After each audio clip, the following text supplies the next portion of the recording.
Всем привет, друзья! Сегодня 8 января 2026 года. В Беларуси вот такая вот метель. Все засыпает просто плотно. Сейчас пройдемся вокруг моего дома. Смотрите, сколько снега.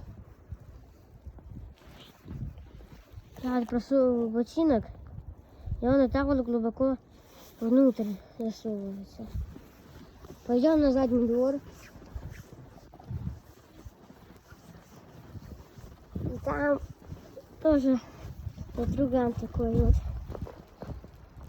И, кстати, хочу, если вы не знали, сказать, то, что предупредил МЧС о том, что красный уровень опасности. Я думал, какой красный? Тут желтый должен быть. А МЧС уже заранее предупредил, что красный. Почему? Я только одно нашел. К примеру, на дорогах все может заметаться и легкая авария быть. Смотрите на нашу террасу. Там как лист снежника. Ветер. Просто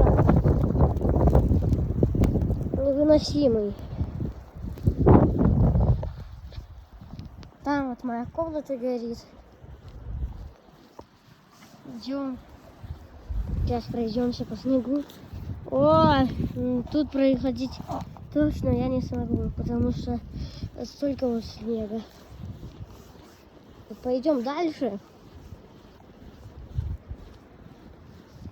Здесь гирлянды у нас горят еще с Рождества и Нового года.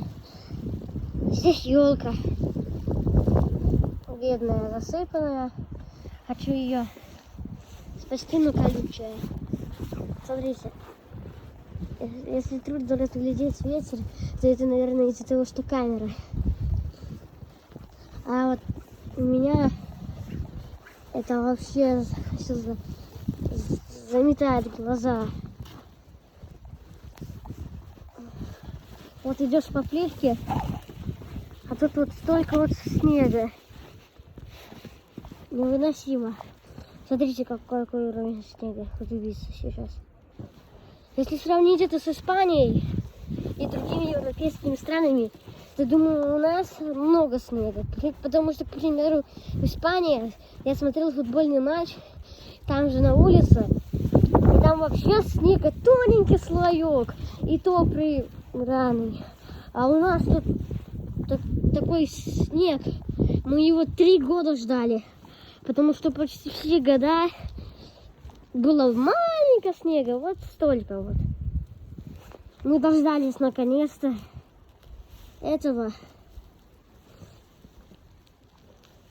Вот. Так вот, сосулек с радостью нету. Не с радостью, не знаю. Все равно нету, и это очень хорошо. Вот смотрите, какой ветер с крыши. Машина вот столько нашей есть. Смотрите, сосульки. От масла или от чего. Смотрите, а сзади, думаю, будут побольше. Сзади вообще нету. Я же говорил, нету. Смотрите, как деревья полыхают. Да, автобус приехал с садика. Ну, всем пока.